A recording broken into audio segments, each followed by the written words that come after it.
She bought a boat for 75 cents at a police auction. 3 days later, the Coast Guard surrounded the harbor. The compartment welded beneath the hull was never supposed to be found. Violet Hargrove had been watching auction listings for 8 months. Not because she had money to burn, her salary as a marine engine mechanic at Saltwind Marina barely covered rent and groceries, but because she refused to give up on the dream.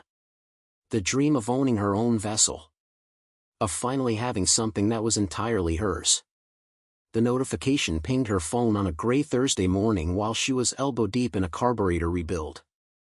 Police auction, Lot 63, abandoned watercraft, minimum bid 75 cents. No reserve. No inspection period. The listing displayed a single blurry photograph of what appeared to be a 28-foot cabin cruiser with faded blue paint and a cracked fiberglass deck. The name barely visible on the weathered stern red tide collar. Violet wiped the grease from her hands onto her coveralls and pulled out her phone. She stared at the listing for a full minute, her heart racing with a mixture of excitement and disbelief. 75 cents. It had to be a mistake. Boats, even wrecks, didn't go for loose change. But the listing was legitimate. Posted by the Riverside County Sheriff's Department. Seized property. Unclaimed for 18 months. Her finger hovered over the bid button. Tommy Chen, her coworker, glanced over her shoulder and snorted. "You're not seriously thinking about buying that floating coffin, are you?" "It's 75 cents, Tommy." "Yeah, and there's probably a reason for that. That thing's either full of holes or full of problems. Maybe both." Violet ignored him. She entered her bid and hit submit before she could talk herself out of it. The confirmation screen appeared instantly. She was the only bidder. 23 minutes later, her phone buzzed with an email. "Congratulations. Lot 63 has been awarded to you for 75 cents. Pick up within 72 hours at Riverside Impound Facility, Dock 7. Violet's hands trembled as she read it again. The boat was hers. Tommy shook his head. "I give it 2 weeks before you're trying to sell it for scrap." 2 weeks? Violet grinned. "I'll have her running in 1. She'd always been good with her hands. Her father had been a commercial fisherman before the accident, and he'd taught her everything: how to read an engine by sound, how to patch fiberglass, how to coax life out of machinery that everyone else had given up on. After he died, those skills had kept her employed, kept her moving forward when grief tried to drag her under. This boat, broken as it was, felt like a sign. A second chance. The impound facility sat on the industrial side of Riverside Bay, a sprawling lot filled with seized vehicles, confiscated equipment, and forgotten watercrafts. Violet arrived just after noon on Saturday with her toolbox, a bag of cleaning supplies, and a thermos of coffee. The attendant at the gate was a heavy-set man in his 50s who barely glanced at her paperwork. "Lot 63? Dock 7, all the way at the end. Good luck with her, miss. You're gonna need it." "Thanks for the vote of confidence," Violet muttered. She walked down the gravel path toward the docks, her boots crunching on loose stones. The air smelled like brine and diesel fuel. Seagulls circled overhead, their cries sharp and insistent. And there she was. The tide collar. Up close, the boat looked even worse than the photograph had suggested. Rust stains streaked down the hull like tears. The deck was littered with dried seaweed, bird droppings, and what looked like shredded tarp. One of the railings had broken off entirely, leaving jagged metal jutting into the air. The cabin windows were filthy, obscured by grime and salt residue. But Violet didn't see a wreck. She saw potential. She climbed aboard carefully, testing each step before putting her full weight down. The deck creaked but held. The cabin door hung askew on corroded hinges. She pulled it open and was immediately hit by the smell of mildew, rot, and something faintly chemical. Inside, the upholstery was shredded. Wiring hung loose from the ceiling. The navigation console was cracked and half the gauges were missing. But the structure itself looked sound. The bones were good. Violet set down her toolbox and got to work. Descend into mystery, 3 to 6 o'clock. She spent the entire first day hauling trash. Black garbage bags filled with broken glass, torn cushions, empty fuel cans, tangled fishing line, and debris she couldn't even identify. By the time the sun began to set, the deck was clear and the cabin was at least walkable. Day 2, she tackled the engine. The motor was seized solid, corroded from months, maybe years, of sitting idle in salt air. She'd need replacement parts, new hoses, fresh oil. But she'd rebuilt worse. This was fixable. It was late afternoon on the third day when she found it. Violet had been lying on her back on a creeper board beneath the boat, inspecting the hull for structural damage. Her work light illuminated patches of barnacles, scrapes, and old paint. Normal wear and tear for a vessel that had clearly been through rough seas. But then her light caught something else. A seam. A perfectly straight line running lengthwise along the underside of the keel. She rolled closer, squinting. The seam was nearly invisible, expertly concealed. But once she saw it, she couldn't unsee it. The metal here was different, smoother, shinier, less weathered than the surrounding hull. Someone had added this. Recently. Violet's pulse quickened. She ran her gloved hand along the seam, feeling for edges, for access points. Her fingers found a small indentation near the bow. A latch, hidden and cleverly disguised. She grabbed a flathead screwdriver from her toolbox and worked it into the seam. The metal resisted at first, sealed tight. She applied more pressure. The latch gave way with a metallic click. A rectangular panel, about 3 feet long and 2 feet wide, swung open on hidden hinges. Cold air rushed out, carrying the unmistakable smell of rubber, oil, and chemicals. Violet aimed her work light into the opening. A hidden compartment. Maybe 4 feet deep, running a significant length of the keel. And it wasn't empty. Inside were black waterproof duffel bags. 7 of them, each sealed with heavy-duty zippers and marked with strips of reflective yellow tape. They were arranged carefully, secured with nylon straps to prevent shifting. Violet's stomach dropped. This wasn't normal. This wasn't some previous owner's forgotten storage. She reached in and pulled out the nearest bag. It was heavier than it looked, at least 40 pounds. She dragged it out from under the boat and set it on the concrete dock. Her hands shook as she unzipped it. A hidden compartment. Maybe 4 feet deep, running a significant length of the keel. And it wasn't empty. Inside were black waterproof duffel bags. 7 of them, each sealed with heavy-duty zippers and marked with strips of reflective yellow tape. They were arranged carefully, secured with nylon straps to prevent shifting. Violet's stomach dropped. This wasn't normal. This wasn't some previous owner's forgotten storage. Inside were bundles. Dozens of them. Each one wrapped tightly in layers of thick plastic, vacuum-sealed, and marked with strips of colored tape, red, green, blue. Violet tore open the corner of one bundle. White crystalline powder spilled onto her glove. Her breath caught. She didn't need to be a chemist to know what she was looking at. Drugs. Narcotics. Probably worth millions. She dropped the bundle like it had burned her, stumbling backward. Her mind raced.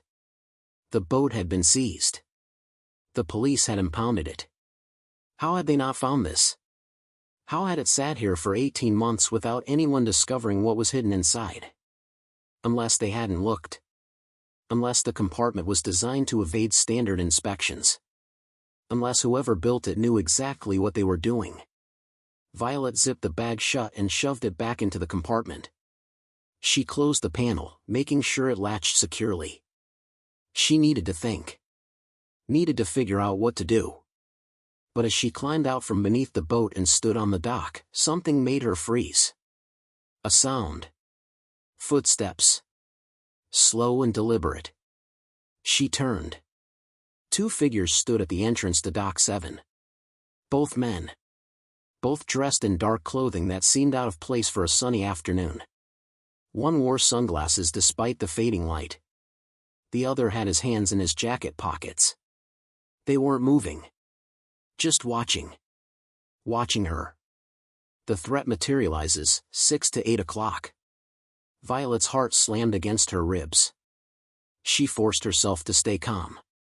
Maybe they were just here for another boat. Maybe it was nothing. But deep down, she knew better. The man with the sunglasses tilted his head slightly, as if studying her. Then he reached into his pocket and pulled out his phone. He made a call, spoke briefly, then lowered the phone and nodded to his companion. They started walking. Not running. Not rushing. Just walking with the kind of calm, measured confidence that was somehow more terrifying than aggression. Toward her. Violet's legs felt like lead, but adrenaline kicked in. She grabbed her toolbox and started moving toward the parking lot. Fast, but not running. Not yet. "Excuse me, miss," one of the men called out behind her. His voice was polite. Too polite. Violet didn't stop. Didn't turn around. "Miss, we'd like to talk to you about the boat." She quickened her pace. 30 yards to the parking lot. 20. Behind her, the footsteps grew faster. Violet broke into a run. She reached her truck, fumbling with her keys. Her hands shook so badly she nearly dropped them. The men were closing the distance, 15 yards, 10. She yanked the door open, threw herself inside, and jammed the key into the ignition. The engine roared to life. In the rearview mirror, she saw the two men stop at the edge of the parking lot. The one with sunglasses was on his phone again. The other just stood there, arms crossed, watching her truck. They didn't chase her. They didn't need to. They knew where the boat was. And now they knew she'd found what was hidden inside. Violet's tires screeched as she peeled out of the lot, her heart hammering so hard she thought it might burst. She didn't slow down until she was miles away, until the impound facility was nothing but a speck in her rearview mirror. When she finally made it back to her apartment, she locked every door, pulled every curtain, and sat in the dark trying to catch her breath. Her phone buzzed. Unknown number. She stared at the screen. Let it ring. It went to voicemail. 10 seconds later, it buzzed again. Same number. Violet's hand trembled as she answered. A voice on the other end. Male. Calm. Cold. "Miss Hargrove, you have something that belongs to us. We'd like it back." Violet's throat tightened. She didn't speak. The voice continued. "You've got 48 hours. Bring the boat to Pier 19, the old Thornwell fish processing plant. Midnight. Come alone. Do that, and we forget this conversation ever happened." "And if I don't?" Violet whispered. A long pause. Then we come find you. And I promise you, Miss Hargrove, you don't want that." The line went dead. Violet sat frozen, her phone still pressed against her ear. They knew her name. They knew where she lived. They'd been watching. She had 2 days. 48 hours to decide whether to give them what they wanted or risk everything. The clock had started. And Violet Hargrove had no idea what to do next. Violet didn't sleep. She couldn't. She sat on her couch in the dark, curtains drawn, every light in the apartment turned off. Her phone lay on the coffee table in front of her, screen down, like keeping it out of sight would somehow make the threat disappear. But it didn't. The voice kept replaying in her head. "Miss Hargrove, you have something that belongs to us." They knew her name.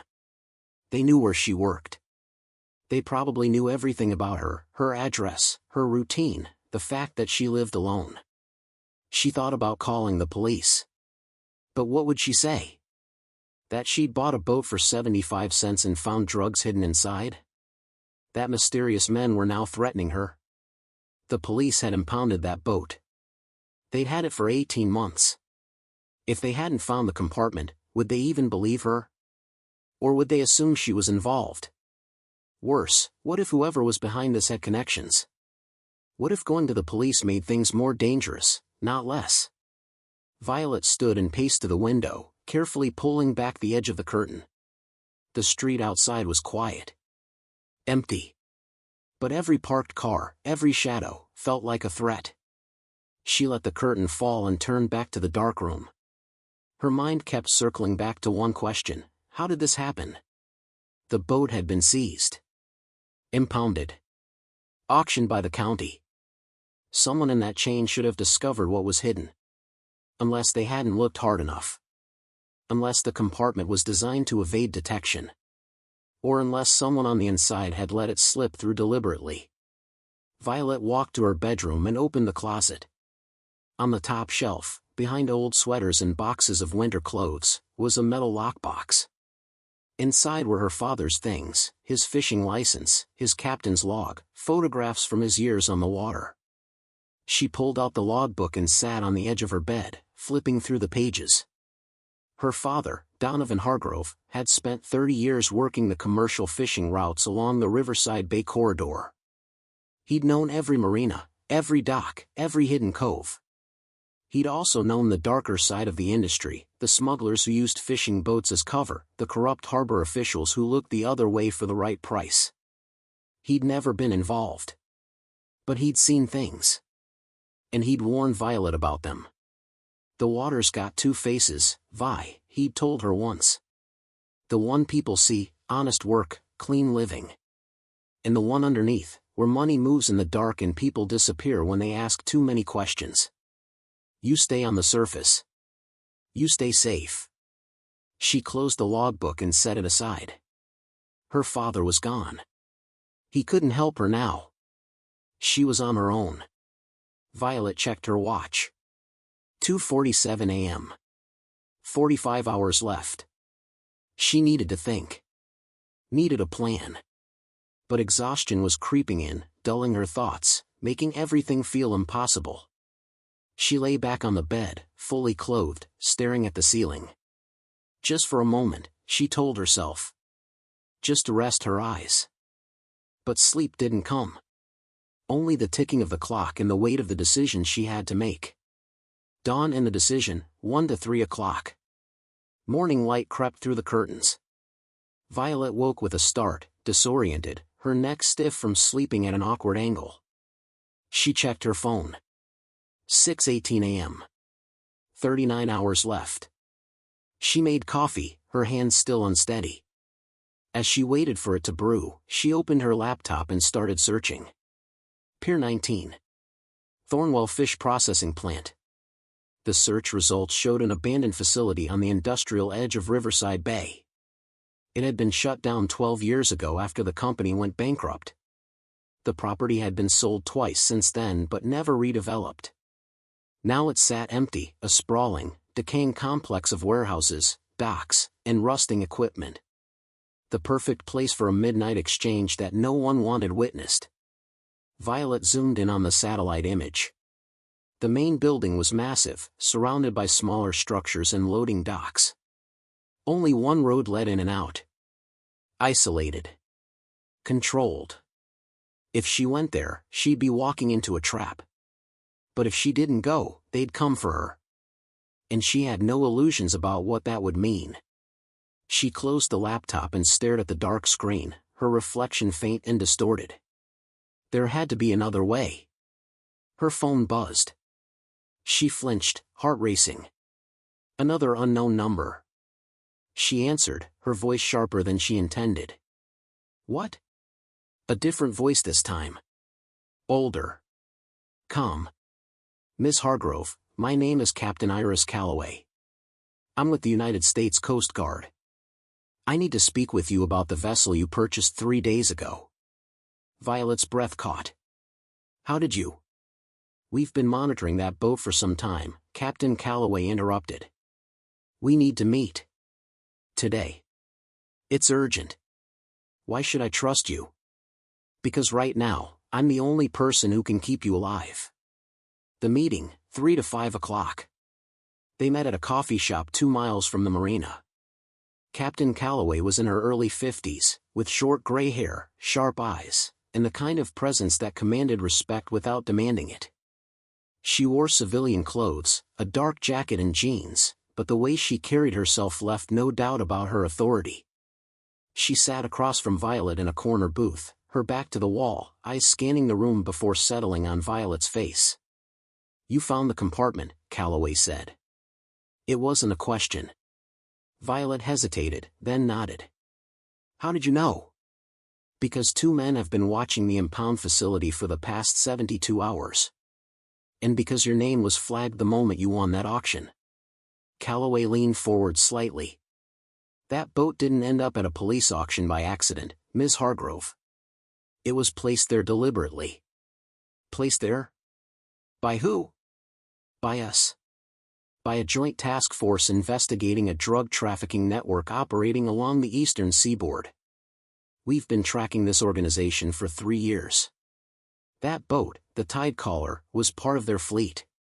We intercepted it during a sting operation, but the crew escaped before we could make arrests. We knew the boat had a hidden compartment, but we couldn't find it. Our techs searched for weeks. Nothing." Violet's mind reeled. "So you just let it sit and impound?" "We made it look like we'd given up. We listed it for auction, kept it under surveillance, and waited. We knew someone would come for it eventually, either someone from the organization or someone they'd send to retrieve the cargo." Calloway's expression hardened. "We didn't expect a civilian to buy it for 75 cents. You used me as bait," Violet said, her voice cold. "We didn't know you'd actually find the compartment. Most people wouldn't have. But you did. And now the people who built that boat know you have access to cargo worth approximately $8 million. Violet's stomach turned. $8 million? Methamphetamine, fentanyl, and cocaine. Enough to supply the entire region for 6 months. Calloway pulled a folder from her jacket and slid it across the table. "These are the people you're dealing with." Violet opened the folder. Inside were surveillance photos, arrest records, and incident reports. Faces stared back at her, cold, calculating, dangerous. One name appeared repeatedly, Lucien Navarro. Primary suspect. Armed and extremely dangerous. "They called me," Violet said quietly. "They want the boat. Pier 19. Midnight tomorrow." Calloway nodded. "We know. We've been monitoring your phone since the first call." "You've been listening to my calls?" "To keep you alive, yes." Calloway's tone softened slightly. "I know this isn't fair. You didn't ask for any of this. But you're in it now, and the only way out is through. What are you asking me to do? Help us finish this. You go to Pier 19 like they asked. But you won't be alone. We'll have agents in position, Coast Guard, DEA, FBI. When Navarro's people show up to collect the cargo, we'll move in and take them down. You testify. We put them away for life. And you walk away clean." Violet stared at the photographs. At the faces of men who had killed before and wouldn't hesitate to kill again. "And if something goes wrong?" Calloway met her gaze. "We'll do everything in our power to protect you. But I won't lie to you, Ms. Hargrove. There's risk. These people are professionals. They're dangerous. But if we don't stop them now, they'll keep operating. More drugs. More deaths. And they'll come after you regardless, because you know too much."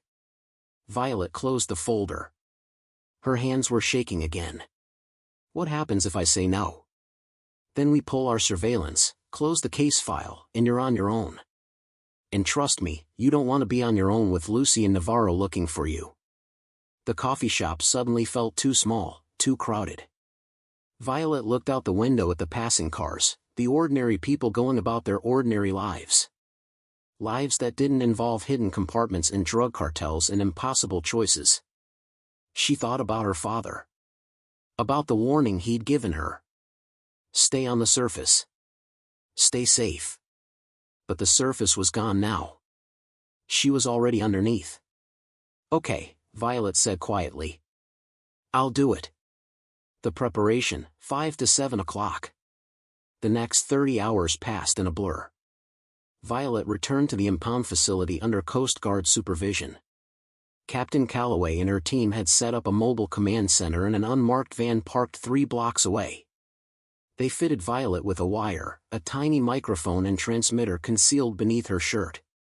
"Stay calm," Calloway instructed as a technician tested the equipment. "Don't try to be a hero. Just deliver the boat and get out. We'll handle the rest." They rehearsed scenarios. What to say if Navarro asked questions. How to stall if something went wrong. Where to move if shooting started.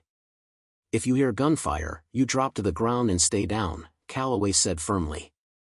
"Do not run. Do not try to help. We'll come for you." Violet nodded, but her mind was elsewhere. She kept thinking about the boat. About the moment she'd opened that compartment and seen what was inside. If she'd just walked away, if she'd never looked, none of this would be happening. But she had looked. And now there was no going back. That night, Violet sat alone in her apartment one last time. She wrote a letter to her cousin in Oregon, the only family she had left, and sealed it in an envelope. Just in case. At 11 p.m., Calloway called. "It's time." Pier 19 loomed in the darkness like a skeletal giant. The Thornwell fish processing plant had been abandoned so long that nature was reclaiming it. Rust covered every surface, weeds grew through cracks in the concrete, and the smell of decay hung thick in the salt air. Violet piloted the tide collar slowly through the black water, her hands gripping the wheel so tightly her knuckles ached. The boat's engine rumbled beneath her, the only sound in the oppressive silence. Coast Guard agents were positioned around the perimeter, on rooftops, in boats hidden in the surrounding marshland, inside the derelict warehouses. Violet couldn't see them, but she knew they were there. She hoped they were there. As she approached the designated dock, her headlights caught movement. Figures emerging from the shadows. 4 men. Then 6. Then more. Too many. Calloway's voice crackled in her earpiece. "We see them. Stay calm. Proceed as planned." Violet guided the boat alongside the dock and cut the engine. The sudden silence was deafening. One of the men stepped forward into the light. He was tall, lean, with dark hair and a scar running from his temple to his jaw.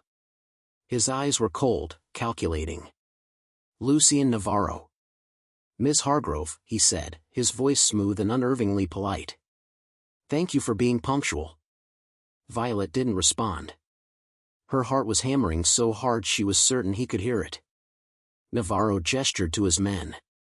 "Check the boat." 3 men climbed aboard. Violet stepped aside, her pulse racing.